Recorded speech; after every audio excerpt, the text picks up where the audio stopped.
नमस्कार, खबरों का पंचनामा देख रहे हैं आप और आपके साथ मैं हूं परवीन शेख। हम लेकर आए हैं देश और दुनिया की 5 बड़ी खबरें जिस पर चर्चा के लिए हमारे साथ स्टूडियो मौजूद हैं कैपिटल टीवी के executive editor Rajeev Kumar. Sir, आपका बहुत बहुत स्वागत। धन्यवाद। सबसे पहले एक नजर आज की टॉप हेडलाइंस पर। अयोध्या में धूमधाम से मनाई जा रही है राम मंदिर की पहली वर्षगांठ। पीएम मोदी से लेकर बीजेपी के तमाम नेताओं ने दी बधाई। पीएम मोदी पर फिर भड़की कांग्रेस। जयराम रमेश ने मोदी के भगवान ना होने की टिप्पणी पर कसा तंज, बोले ये स्पष्ट रूप से डैमेज कंट्रोल। दिल्ली चुनाव से पहले सीएजी की रिपोर्ट ने उड़ाए होश। शराब पॉलिसी घोटाले में हुआ 2026 करोड़ का दिल्ली को नुकसान। बीजेपी ने केजरीवाल से मांगा जवाब। दिल्ली चुनावों में सियासी घमासान हुआ तेज। बीजेपी के लिए प्रचार में उतरे अमित शाह ने कहा, दिल्ली को आपदा से मुक्त करने का समय आ गया है। छात्रों पर राजनीति करना प्रशांत किशोर को पड़ा भारी। बीपीएससी ने जारी किया कानूनी नोटिस। 7 दिनों में आरोपों पर मांगा जवाब। खबरों में सबसे पहले बात राम मंदिर की पहली सालगिरह के। रामलला प्राण प्रतिष्ठा की पहली वर्षगांठ को लेकर अयोध्या में बड़ा समारोह हो रहा है। पीएम मोदी, अमित शाह और सीएम योगी ने इस मौके पर बधाई दी। रामलला के दरबार को फूलों से सजाया गया। प्रधानमंत्री ने सोशल मीडिया पर पोस्ट कर लिखा, अयोध्या में रामलला की प्राण प्रतिष्ठा की प्रथम वर्षगांठ पर समस्त देशवासियों को बहुत बहुत शुभकामनाएं। सदियों के त्याग, तपस्या और संघर्ष से बना ये मंदिर हमारी संस्कृति और आध्यात्म की महान धरोहर है। मुझे विश्वास है कि यह दिव्य भव्य राम मंदिर विकसित भारत के संकल्प की सिद्धि में एक बड़ी प्रेरणा बनेगा। बीजेपी के तमाम नेताओं ने बधाई संदेश दिए, लेकिन विपक्ष की तरफ से कोई बधाई संदेश नहीं आया। यहां पर एक बार फिर विपक्ष पिछड़ गया। देखिए, विपक्ष यहां निगेटिव अपोजिशन है। अपोजिशन में इतनी निगेटिविटी भरी है कि इन लोगों को लगता है भारतीय जनता पार्टी जिन मुद्दों में शामिल हो रही है, पीएम मोदी अगर संदेश दे रहे हैं तो उसका विरोध ही करना है। और जिस तरीके से रामलला के प्रथम वर्षगांठ, आपको कम से कम खुलकर आना चाहिए कि ये त्याग तपस्या की बात जो पीएम मोदी कर रहे हैं, आप भी कर सकते थे। आप भी कह सकते थे कि 500 वर्षों के संघर्ष के बाद ये मौका मिला है, क्योंकि ये अयोध्या एक प्रतीक है। ये कहा जा सकता है कि हिंदुस्तान की आध्यात्मिक राजधानी है। जैसे दिल्ली को राजधानी बनाए, जैसे इकोनॉमिक कैपिटल कहते हैं मुंबई को, वैसे ही ये स्पिरिचुअल कैपिटल है हिंदुस्तान का, आध्यात्मिक राजधानी। मर्यादा पुरुषोत्तम भगवान श्री रामचंद्र के आसपास के आदर्शों को अगर यहां के लोग थोड़े बहुत भी अनुकरण करते हैं तो ये उनके जीवन को धन्य करने वाला होगा, क्योंकि भगवान श्री राम के आदर्श हर जगह पर काम आने वाले हैं। पारिवारिक पृष्ठभूमि हो, भाई के साथ संबंध हो, भाई के विरुद्ध जो षड्यंत्र करने वाले हैं उसके खिलाफ संघर्ष हो, हर मुद्दे पर पारिवारिक पृष्ठभूमि, मां बाप, भाई बहन आपस में कैसे सौहार्द बनाए रखें, इन सारे उदाहरण रामचरितमानस रामायण में मिलते हैं। इसलिए अगर इस मुद्दे पर भी आप एकजुटता नहीं दिखा रहे, पार्टी से ऊपर उठकर नहीं सोच रहे, आप राजनीति से ऊपर उठकर नहीं सोच रहे, तो इसका मतलब आपका विनाश आगे के आने वाले कुछ समय में तय है। बिल्कुल सही कहा आपने। और खबरों में आगे बढ़ते, कांग्रेस ने एक बार फिर से पीएम मोदी का अपमान किया है। इस बार कांग्रेस नेता जयराम रमेश मर्यादा की सीमा पार कर गए। पीएम ने अपने एक पॉडकास्ट इंटरव्यू में कहा था कि मनुष्य गलतियां करने के लिए प्रवृत्त होते हैं, जिसमें वो भी शामिल है, क्योंकि वो भगवान नहीं है। इसी को लेकर कांग्रेस नेता जयराम रमेश ने पीएम मोदी को कई महीनों पहले उनके कहे गए शब्दों की याद दिलाई, जिसमें पीएम मोदी ने कहा था कि उन्हें विश्वास है कि भगवान ने उन्हें भेजा है। जयराम रमेश ने सोशल मीडिया पर पोस्ट किया और लिखा कि ये एक ऐसे व्यक्ति की बात है जिसने मात्र 8 महीने पहले खुद को भगवान का स्वयंभू अवतार घोषित किया था। यह स्पष्ट रूप से डैमेज कंट्रोल है।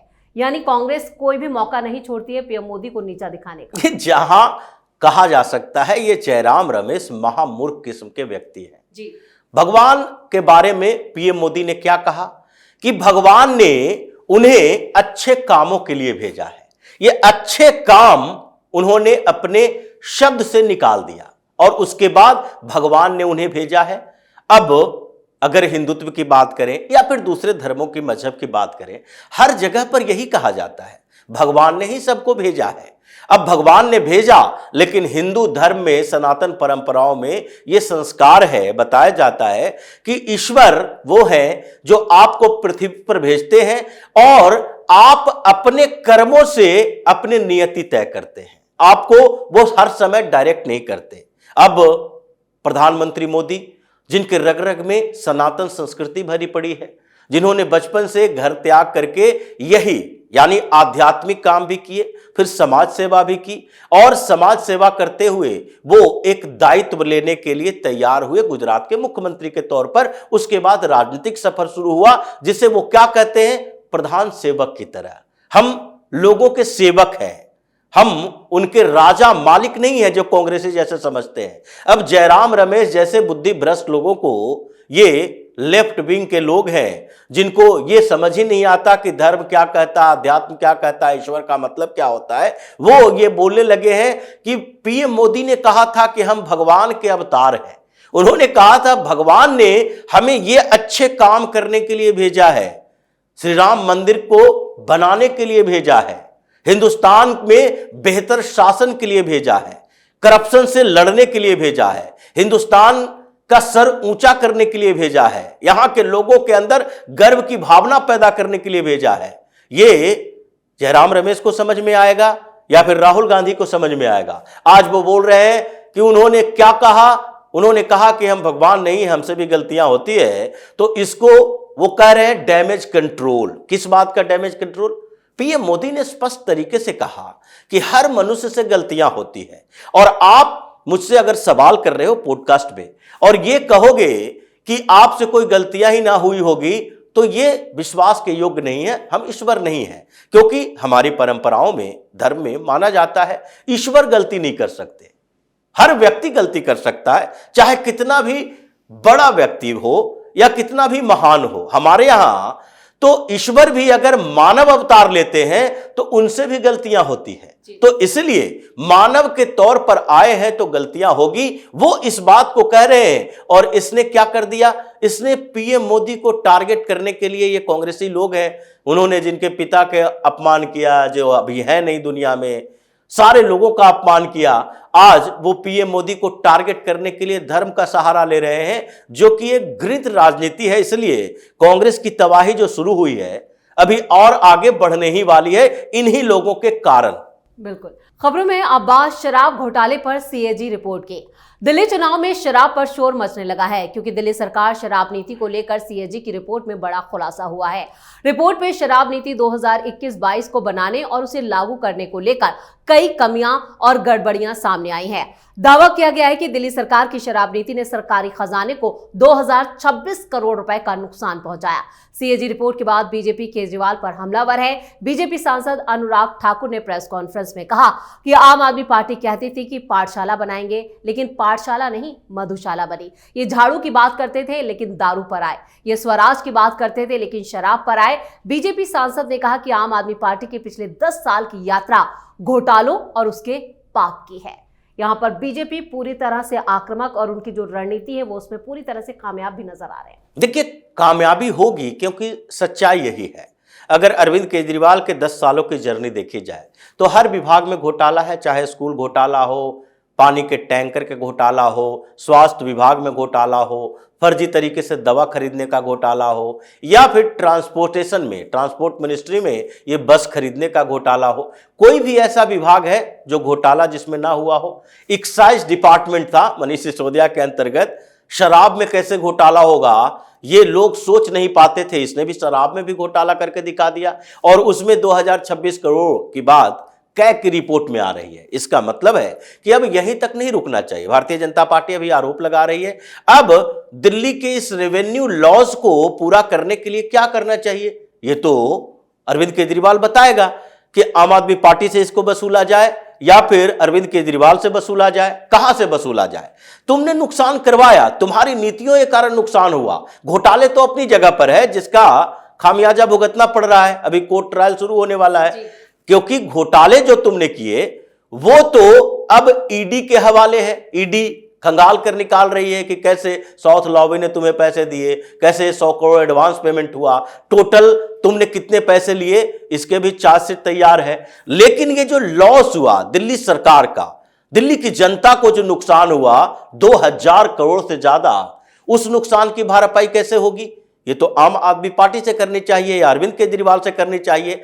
अभी भारतीय जनता पार्टी ने प्रेस कॉन्फ्रेंस किया है, यह हर जगह पोस्टर लगेंगे कि इतना करोड़ रुपया इसने दिल्ली सरकार का खाया है, नुकसान करवाया है। इन लोगों के सारे नेताओं के घर से जाकर दिल्ली के लोग इसे वसूल करें। खबरों में आगे बढ़ते हैं। दिल्ली चुनाव में बीजेपी और आम आदमी पार्टी आमने सामने है। बीजेपी ने इस बार दिल्ली में जीत के लिए खास प्लान बनाया। इसी कड़ी में आज अमित शाह ने दिल्ली में झुग्गी बस्ती प्रधान सम्मेलन को संबोधित किया। शाह ने आप सरकार पर निशाना साधते हुए कहा कि दिल्ली को आपदा से मुक्त करने का समय आ गया है। 5 फरवरी को आपदा मुक्ति दिवस है। उन्होंने कहा कि बीजेपी का घोषणा पत्र जो है वो पत्थर की लकीर है। आज बीजेपी केंद्रीय चुनाव समिति की बैठक भी हुई, जिसमें बाकी बचे उम्मीदवारों को अंतिम रूप दिया गया। बैठक में प्रधानमंत्री नरेंद्र मोदी और केंद्रीय मंत्री जेपी नड्डा भी शामिल हुए। इधर केजरीवाल ने रमेश बिधूड़ी को बीजेपी की तरफ से दिल्ली का सीएम उम्मीदवार बनाने की बात कही। वहीं कांग्रेस भी चुनाव प्रचार में अपनी ताकत दिखा रही है। चुनावी संग्राम जो है उसमें तीनों ही पार्टियां अपनी ताकत दिखाने में जुटी हैं। देखिए, ताकत तो दिखानी पड़ेगी।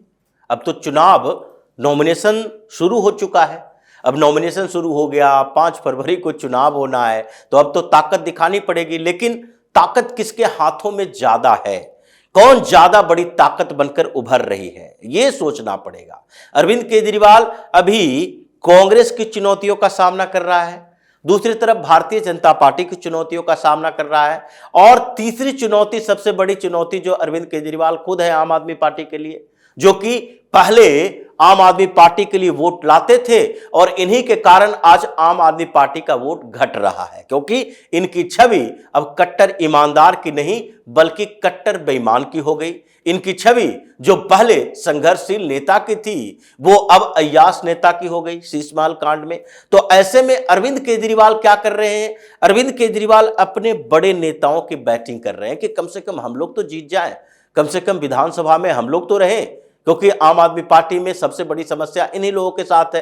केजरीवाल की सीट जा रही है, सिसोदिया हारने की स्थिति में है, आतिशी मरलेना अब बिधूड़ी राग आलाप रही है कि किसी तरह से बिधूड़ी को बदनाम करो, क्योंकि आम आदमी पार्टी के अभी के वोटर से हम जीत नहीं सकते, बल्कि बिधूड़ी के निगेटिव प्रचार से ही हमें कुछ फायदा मिल सकता है। तो अभी जिस तरह से अरविंद केजरीवाल फंसे हैं, उस तरह से लगता तो नहीं है कि आगे आने वाले विधानसभा चुनाव में जो 5 फरवरी को, जो अमित शाह बार बार कह रहे हैं कि ये आपदा खत्म हो जाएगी दिल्ली से 5 फरवरी को, और झुग्गी बस्तियों के प्रधान से मीटिंग कर रहे हैं, जो आम आदमी पार्टी के लिए या अरविंद केजरीवाल के लिए सबसे बड़ा वोट आधार रहा है, उससे तो लगता है कि अमित शाह मैदान में उतर चुके हैं। बड़े केंद्रीय नेता जो भारतीय जनता पार्टी के हैं वो स्ट्रेटजी बना रहे हैं। इस बार केजरीवाल का उखड़ जाना लगभग तय माना जा रहा है। बिल्कुल सही। और खबरों के आखिर में बात बिहार में मचे सियासी घमासान की। बीपीएससी ने प्रशांत किशोर के आरोपों पर सख्त एक्शन लिया है। बीपीएससी ने 5 पन्नों का कानूनी नोटिस भेजा है और 7 दिन में जवाब मांगा है।